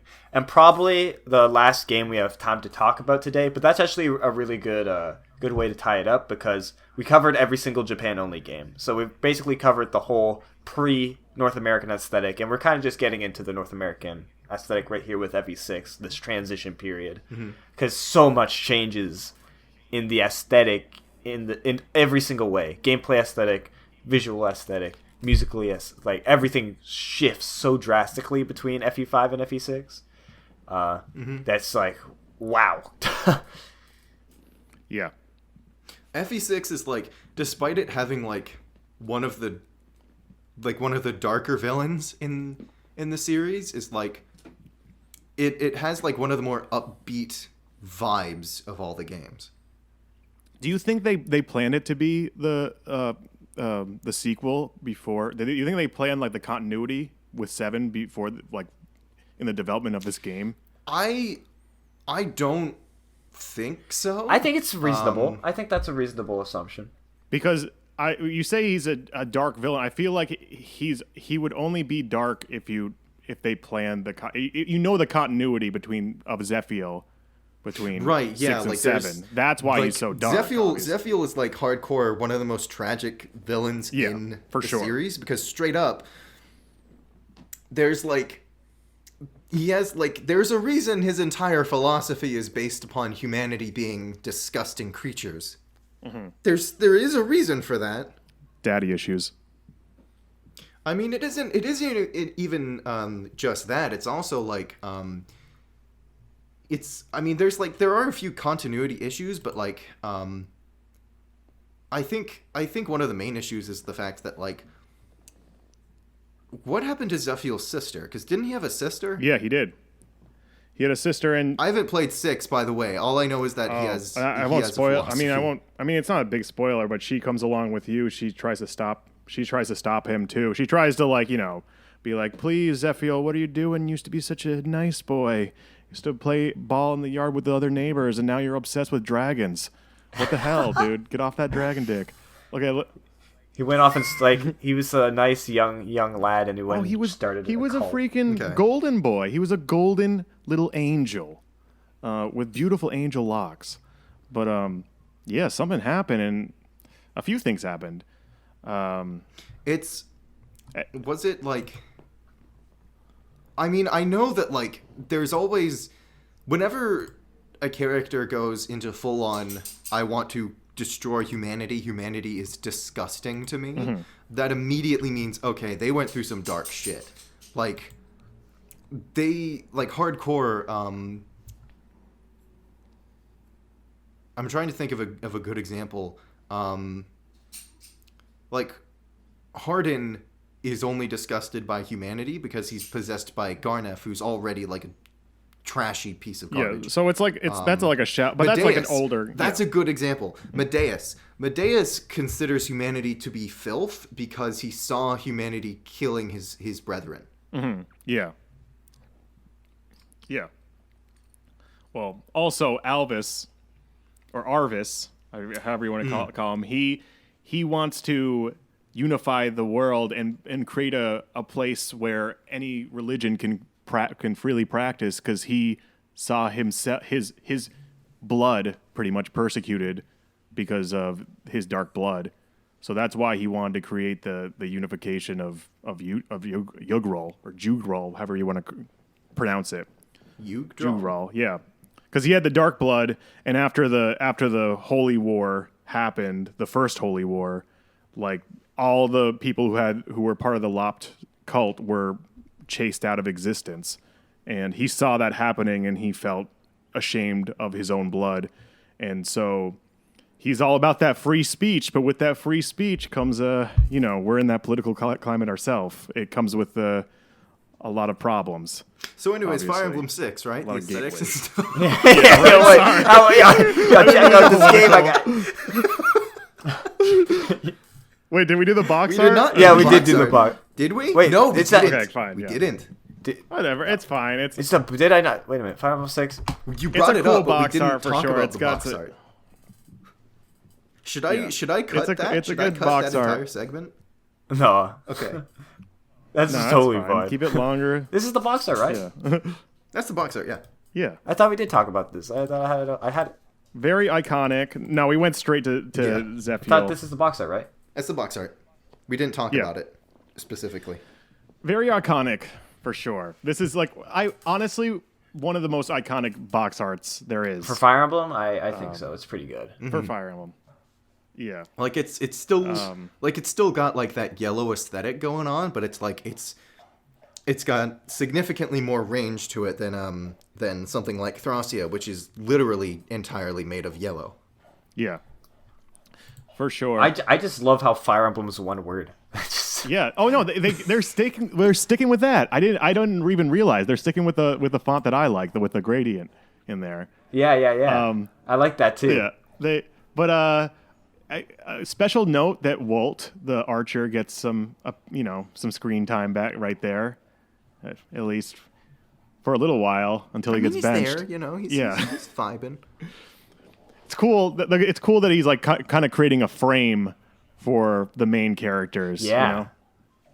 He kind of is. That is cool. Yeah. Lilina looks awesome. About to cast some Forblaze. Roy's just kind of sitting there, like holding his sword. He's like, when do I waiting promote? until he becomes useless. Please, do I promote now? Please. Like, Isn't this the last chapter? Do I promote yet? That's what his face is saying. Please tell me this is the last. Please tell me I promote. My after this favorite chapter. thing, Please. favorite thing about this franchise is that you don't even have to like have played some of the games, and you can immediately know what's wrong about the games based on people's PTSD about said game. You know, it's a great. It's honestly, I like this game. I won't say this game is better than Fire Emblem 7 because by all standards, it's not. But I have more of an attachment to this game than Fire Emblem 7. I played through this game about 4 times, and it's one of those games that I've played. I beat it and then I played through again immediately after, and that's how you know it's a great game. But I will say it has some glaring problems. Basically, the way you unlock the real ending and the Gaiden chapters are the worst Gaiden chapters in the history of Fire Emblem, in my opinion. Anyways, the cover art is awesome. I think let's talk about like sprites and stuff. Yeah. real quick. I'm trying to get it. I'm lost in all my tabs I have open. So many tabs. Yeah, you're in. I feel like the sprite work wasn't really like they finally got close to nailing it, but they didn't really nail it until 7, and you can see that with Roy, who is just like he's Ellie Wood but blockier. He doesn't look so good. He's straight up like he's really blocky. But for the most part, they use the same sprites between 6 and 7. There's some new sprites, but the main advancement is the action frames. You know, the frames of motion that they include that make it look like there's so many frames going on, but really there's just a frame that has like a blurred sword effect. You know, and it looks fucking amazing. Love it. The animations got way cleaner. I mean, way cleaner. people way, are just- way spicier. Yeah. Way juicier. Way juicier. That's the way I'd People say. are hearkening to go back this style. Like a good amount of the fan base looks at this style of sprite art and wants to go back to it. And you can tell by the amount of fan sprites that are made. They're always in this style. Yeah, even to this day. Yeah. Like, you can get fan sprites of almost any character done in this way. And that says something. Like this is like I think this is probably when like this is hardcore when I personally think the animations were at their best. I don't know if they're peak, but they are definitely the best here. I think we can agree with that. I honestly this is probably the game where critical hits not only look the coolest, but you can also like feel the impact. Like when a unit strikes another unit, like it's really crunchy. Like you can feel it. The sound of the critical. That sound. It's like crunching leaves. Oh, it's so It sounds good. like blood. It's It sounds so like good. steel. You know, I don't like the one thing I don't like That is one, the yeah. color palette, but I will say it's more of a function thing because of the Game Boy Advance not having a backlight. Yeah, it's Game Boy. Obviously. It's a small screen. It's a small screen and also didn't have a backlight, so they made the thing bright as all hell, like you're staring to the sun. Yeah, much, you're and right. it's washed Like, out. compare this, Yeah. compare that. It's like, you see this, and then what? Red. Oh, come on! It's I Fire get Emblem 3 lost. again. Like, compare this to this. Yeah, Like, yeah. No, but they had It's it's a functional thing. There was no backlight for the GBA, so that obviously, I mean, and they did it for Yeah. other for ports of Final Fantasy VI. They amped the brightness up. You know, it was a functionality thing. It's not something that they did. I think as a choice aesthetically. I think it was a functionality choice. Yeah, I think I agree with that. I agree with that that statement. That's what it seems to me as But well. at the same time, Like I've seen Fire Emblem 6 on like non-backlit Game Boy Advances before. Like I've seen it and it looks perfectly fine on a Game Boy without a backlight. You put it into a Game Boy Advance and it looks like your eyes are being seared out of their sockets. for sure. I totally agree. It takes, because of that, it takes a hit. I think, like I said with Thracia, I think that the color plays a lot with the tone. And this one, the stakes don't feel as high because of it. Like, this is the same art style as 7, so we can kind of group them together, I guess.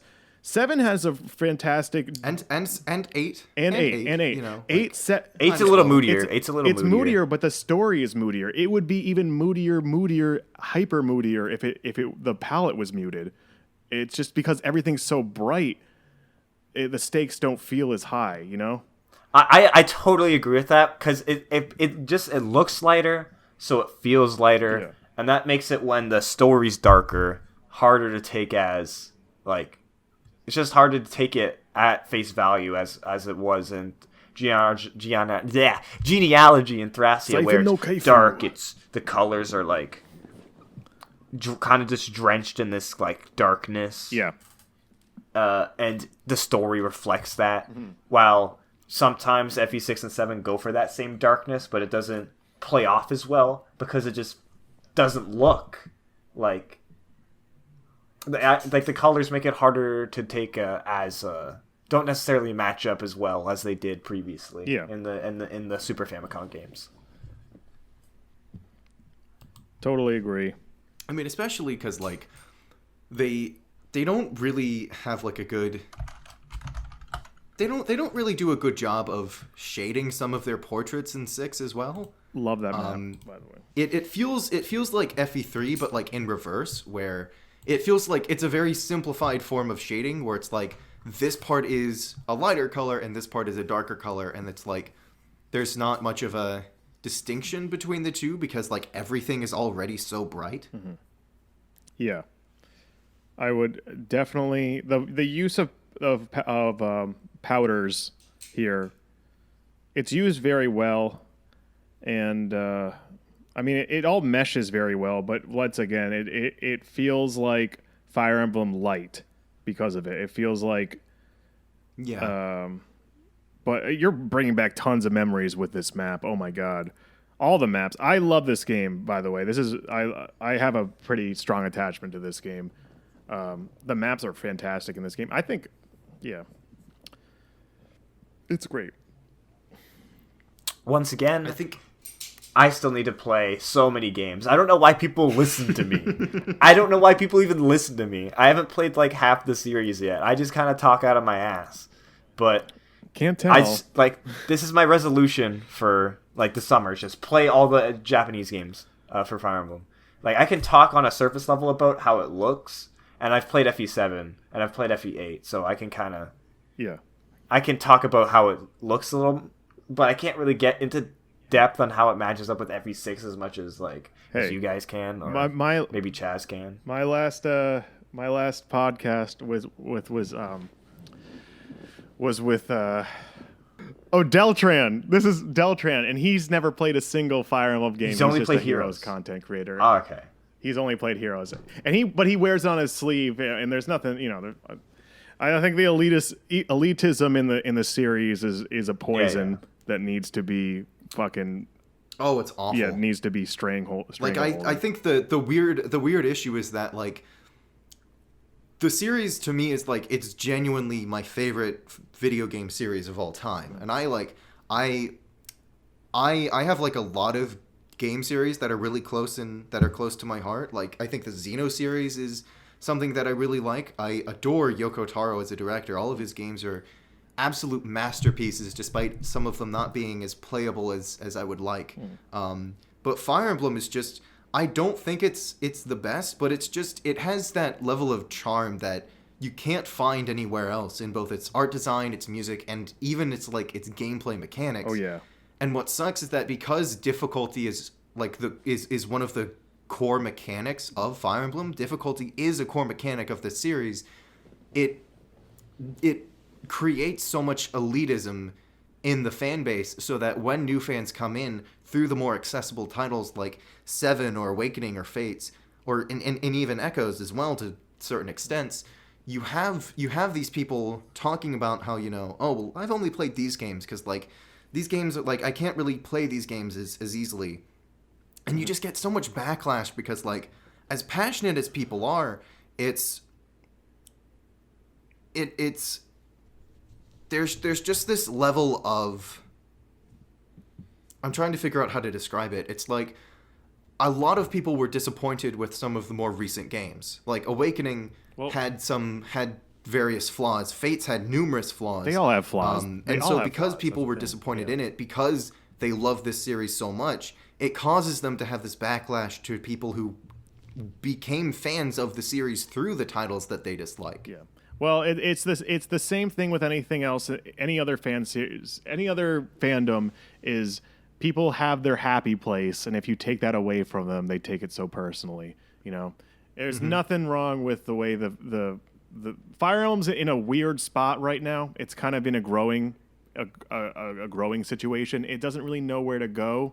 I think Echoes is a really good indicator of the future is very bright, but it's in a weird spot, and the elitism is definitely needs to stop. I mean, anyways, I'm just gonna I'll try to wrap up this topic because I have a few things to say too, and it's worth talking about.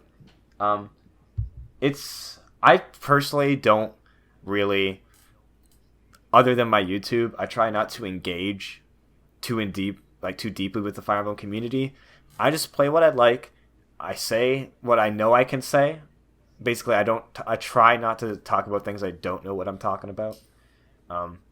And you know, I just do me, and it works out fine. I don't care what other people really think of how I play, and I don't think people should. Like, if some guy tells you what game you played sucked, well, whatever. Like, just shake it off. It doesn't matter in the long run. You do you.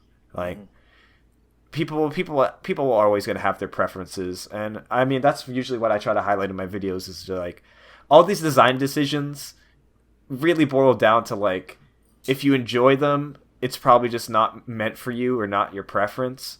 And there's somebody out there who probably likes it for exactly the reason you hate it. That's just how the world works in terms of, like, media consumption. Well, your something content, you hate. Sorry. Go ahead.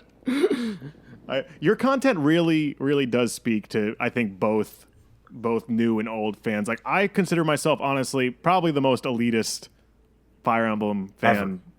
I definitely fall into very elitist. But I mean, the content that you make, I like it because it definitely resonates, I feel like, with both old and new fans. Well, how about FE6? Yeah, right. I mean, I think we talked about it enough. I think we're done for today. Okay. We talked about a lot. Yeah. There's so much we talked about. Like, yeah. We covered basically all the Japan games, and honestly, this has been super interesting. Just looking at each game individually, one by one, seeing kind of like how the art styles got more refined and then shifted to a totally different style. Like, it's super cool stuff, and it's totally worth talking about.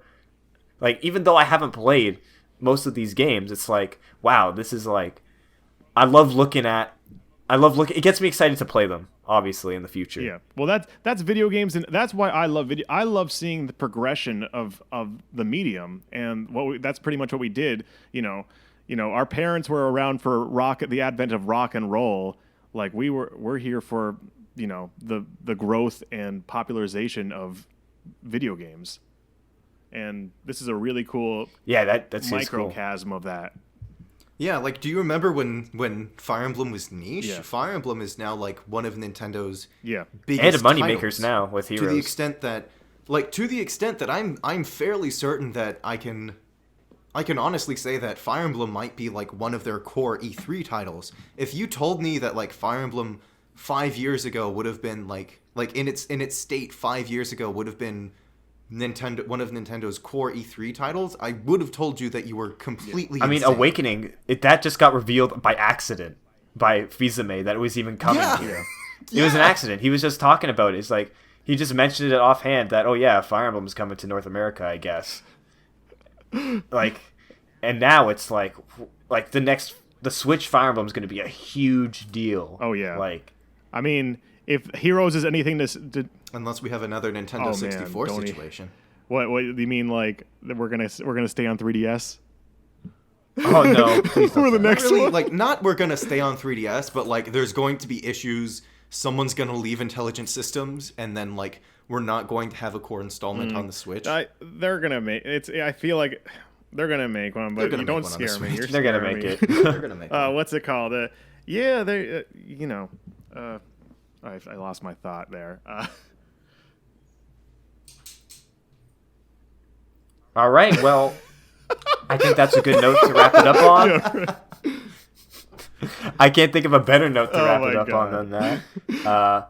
Obviously, Chaz, absolute pleasure talking to you about this. You're much more knowledgeable on these games than I am, thanks. so it was great hearing your input and your take on a lot of these. As always, Fish, thanks for being my illustrious co-host and talking about some Fire Emblem. won. Yeah, you won the illustrious won. title. I don't know. I'm giving Chaz. What title do I give Chaz? I don't know. I'm still at Walmart, so you can. I'm the super shaver. On your ThinkPad. my Leap Pad 2 custom Your edition. Leap Pad, not your ThinkPad. Green demo unit. Yeah. So, yep. I hope you guys at home enjoyed this podcast. It's always a pleasure, or I hope we were a pleasure having you. Or having us in your ears for the evening or morning or whatever you're doing, having us in the background. Hope you had a good time. Thanks for letting us into your day. And I guess we'll be back next month with some more Fire Emblem podcast goodness. Any closing words from y'all? I love you. Whoever's listening. Oh yeah, you got everybody check out Chaz, man. Yeah, man check puts me out. Some slick ass Fire Emblem Heroes content. Hey, thanks. And they're honestly just such a joy to watch unfold those videos. Also dripping with aesthetic. Yeah. Try. Definitely got a style going on. But I think that's it for tonight, folks. Or in our case, tonight. Good evening, good morning, whatever time of day it is in your life. Thanks for having us. Have a good one. Bye-bye. See you next time.